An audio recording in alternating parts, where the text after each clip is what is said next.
Eastleigh Borough Council have appointed a company called Urban Movement to explore what changes could be made to Market Street and High Street in Eastleigh Town Centre. Ollie Davey, a street designer, is leading on this work and has been exploring ideas and developing proposals for what these changes could look like.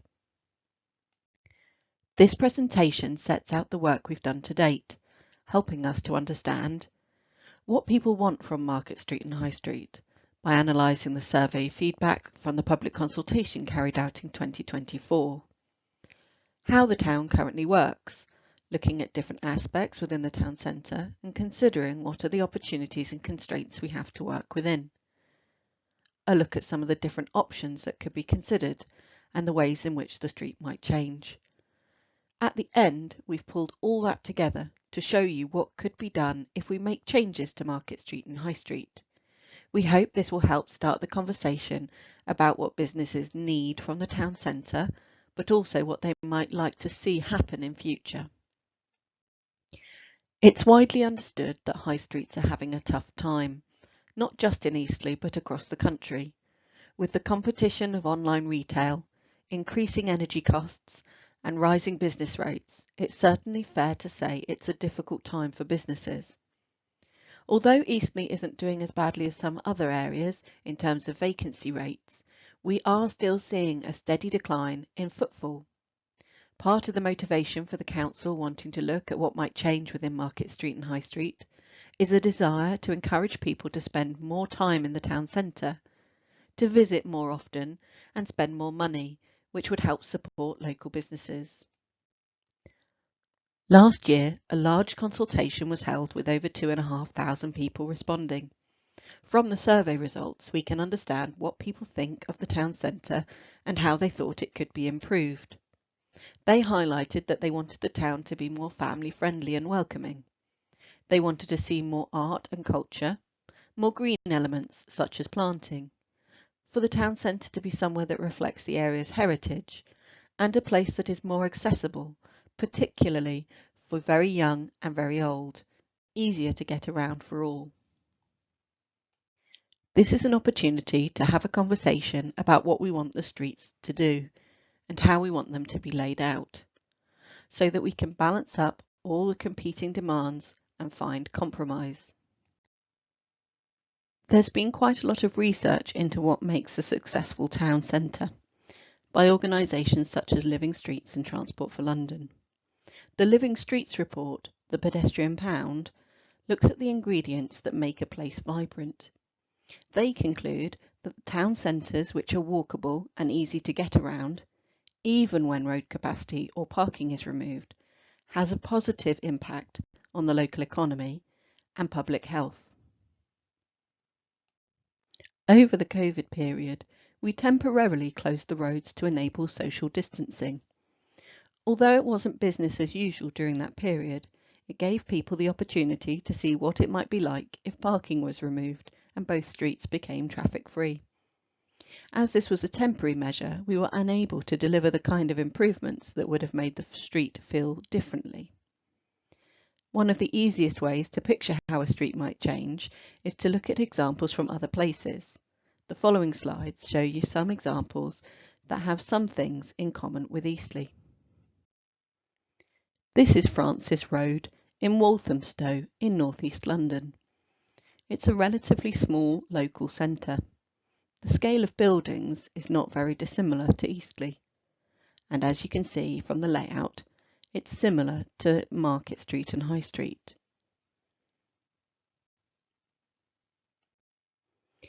Here they have removed parking. This has provided additional space for trees and planting, for businesses to spill out into the space, and for more public seating. It makes it easier for people to cross the road and safer for cyclists. This is Market Street in Oxford. It's close by to a covered market, but is mostly used as a service road and for some parking. This is what the street looks like now, following a scheme introduced 9 months ago. As you can see, the carriageway has been raised, parking has been removed, and planting and seating introduced. Vehicle access has been maintained at certain times of the day to ensure businesses can be serviced, but the balance of priority along the street has changed, giving more space to pedestrians. This is Frodsham Street in Chester. The scale isn't too dissimilar to Eastleigh, relatively low-rise buildings with shops on the ground floor. In this example, the main road is also a bus route. This is what it looks like now. The carriageway has been raised up to the same level as the footway, with tactile paving laid along the edge to provide a guide for people with visual impairments. Street furniture has been placed within the space previously used by the carriageway. This route is still used by buses, but the feel of the street has changed to where pedestrians feel much more empowered to use more of the space. This is Venn Street in Clapham. It has many similar aspects to Market Street and High Street, with lots of independent local traders, carriageway which is one way, and plenty of on-street parking. And this is what it looks like now. The scheme focused on extending the hours of operation in the street, allowing businesses to spill out. There's a market that takes place on Sundays when the roads are closed. This is Grey Street in Newcastle, a city on a grander scale than Eastleigh, with impressive Georgian buildings, but they had to wrestle with similar issues. Although there were footways on either side of the road and plenty of parking, they asked themselves how best to use the space. Here you can see what they did with the street. They chose to remove car parking whilst retaining a carriageway. They provided loading bays to assist businesses with the practicalities of day-to-day trade.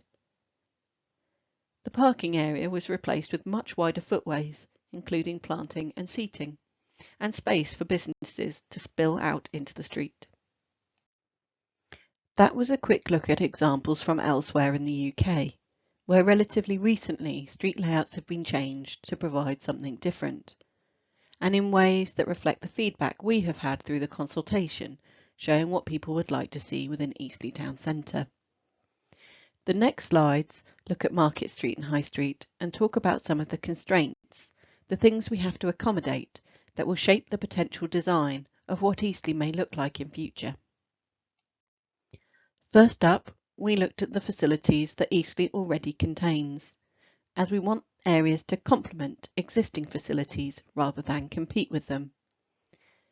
Eastleigh has the Rec to the north, with a playground, public open space on Lee Road and Wells Place that bookend Market Street and High Street. This slide shows a simplified drawing of the existing traffic network in the area. Many other high streets are located on main roads, where some people will be going to stop and visit the town, but others are passing through on their way to another destination. There are a limited number of reasons for people to drive along Market Street and High Street, the main reason being to find a car parking space. If the parking wasn't there, traffic flows would be very low. There will always be a need for vehicles to access roads for emergencies, maintenance, loading, etc. But by removing parking, the majority of traffic driving down Market Street and High Street would disappear. This slide looks at the type of retail within the ground floor uses on Market Street and High Street. As you can see, there are slightly more food and drink retailers on High Street than Market Street. Not too many vacancies across both roads, and a good mix of retail types. This is helpful for us to understand the types of businesses that may be able to take advantage of additional space. The buildings highlighted in red on this slide show the buildings which rely on loading and servicing from Market Street and High Street. Either they do not have access onto the service roads, Handsway, Wells Place and Mitchell Road, or cannot take deliveries from there. Vehicle access to these buildings will need to be maintained for loading and servicing in future. This drawing highlights all of the utility pipes and cables that are under our feet, including gas, water and telecoms, all servicing the buildings around them. It's important for us to know their locations so that if we do make changes to the street, such as planting trees or moving street lighting, we can avoid them and ensure that access to them is maintained. We've carried out surveys looking at parking demand along both Market Street and High Street. The dotted line shows the maximum capacity of each road, and the line below shows how close they get to maximum parking capacity, with the green line representing Market Street and pink High Street. The peak on Market Street rises earlier than the peak on High Street. This probably reflects the fact that there are more food and drink retailers on High Street, creating more demand later in the day. It shows you that parking is reasonably popular on both streets, from about 11 in the morning all the way through the day. There are 43 pay and display bays across Market Street and High Street, 7 disabled bays, 5 loading bays and 5 motorcycle spaces. But in the town centre you'll find 1,562 car parking spaces in our surrounding car parks. This shows that Market Street and High Street play a relatively small role in the overall parking capacity of the town, around 3% of the total capacity. There is plenty of spare capacity within our off-road car parks, which could accommodate traffic if it is relocated from Market Street and High Street. However, it's also important to recognise that the parking on Market Street and High Street is considered the most convenient location, as they are just about as close as you can get to the shops as possible. So we've looked at some key bits of information about the town and how the streets currently operate and some of the constraints. Next we explore the things we might want to introduce along the street in response to comments that were received through the public consultation. Greening is the first theme. This can also incorporate water management, the control of water runoff, slowing its release into the drainage network and reducing the risk of flash flooding. Some examples of how greening can be introduced include the use of verges, introduction of planting on buildings, the use of containers, and plants can even be used to help improve air quality.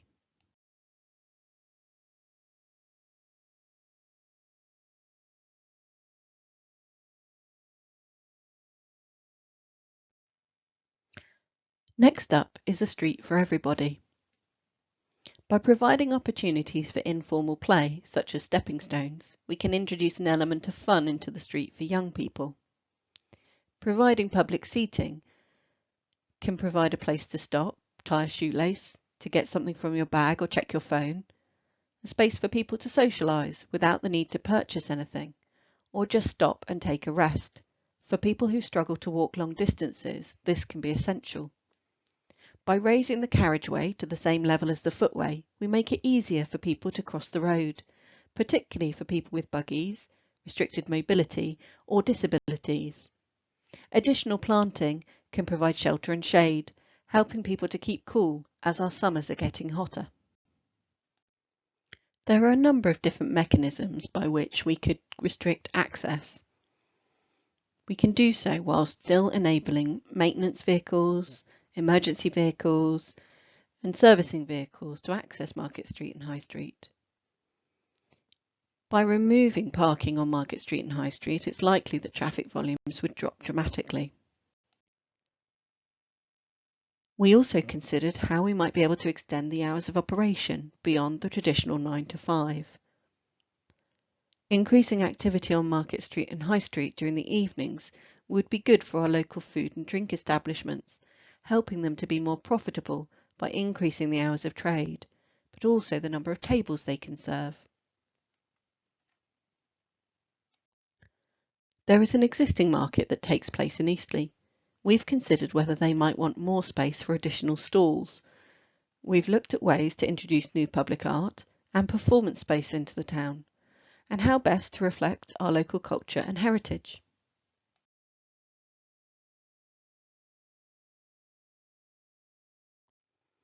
Eastleigh has a rich heritage and is well connected with the railways, and was also the location for the maiden flight of the Spitfire.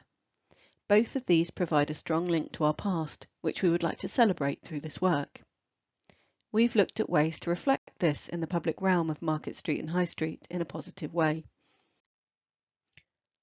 One option is through the sorts of planting we choose. On the left is a silver birch tree, which was selected as the Mark I Spitfire propeller was made from a laminate birchwood. The tree on the right is a beacon oak. The most common material used for railway sleepers in the early days of the railway was oak. A huge number of oak trees we felled and used to make sleepers, so we thought it would be nice to put some of them back.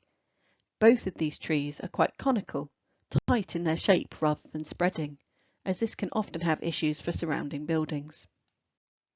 A more literal interpretation might be through the use of sleepers. These examples show stepping stones running through green space and low-level seating or edging for planting areas.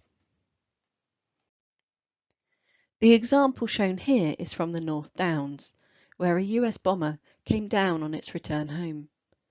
With wooden seating, replicating the wingtips, set the correct distance apart, it helps you understand the scale of the plane. We could apply this concept to the Spitfire, creating seating which would demonstrate the scale of the plane. We've talked you through some of the ways that Market Street and High Street could be changed. These ideas reflect the things people said they wished to see through the survey. As a next step, we have considered what Market Street and High Street might start to look like if we applied some of these ideas. The following images are intended to start a discussion about what we want our town centre to be like. This is Market Street looking north towards Sainsbury's and the bus station. We've overlaid some of the ideas we've covered through this presentation onto the following image. The carriageway has been brought up to the same level as the footways, incorporating drainage. On the right-hand side, you can see new planting and trees providing additional drainage at ground level, and 2 Spitfire wingtip seats. Additional public seating on the left-hand side provides a place for people to stop and rest. A loading bay can be seen in the distance, alongside outdoor seating for the local cafe. Here you can see High Street. This is a view looking south towards Iceland and the Swan Centre. In this image, we have raised the carriageway up to the same levels as the footway, incorporating drainage and making it easier for people to cross the road.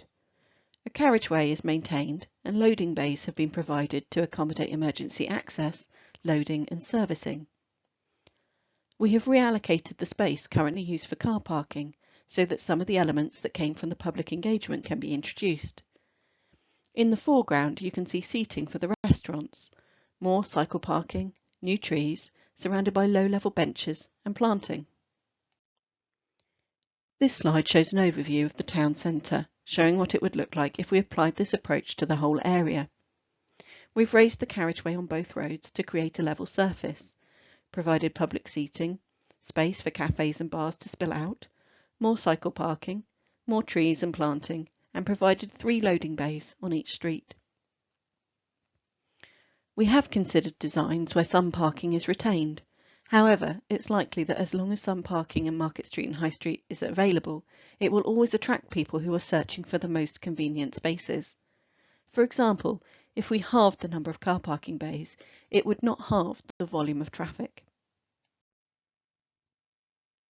This presentation sets out just one idea of what could happen.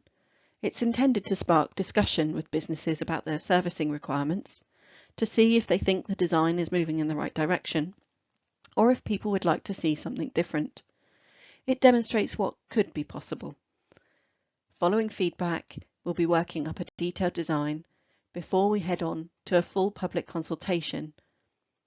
We hope you've found this interesting, and thank you for listening.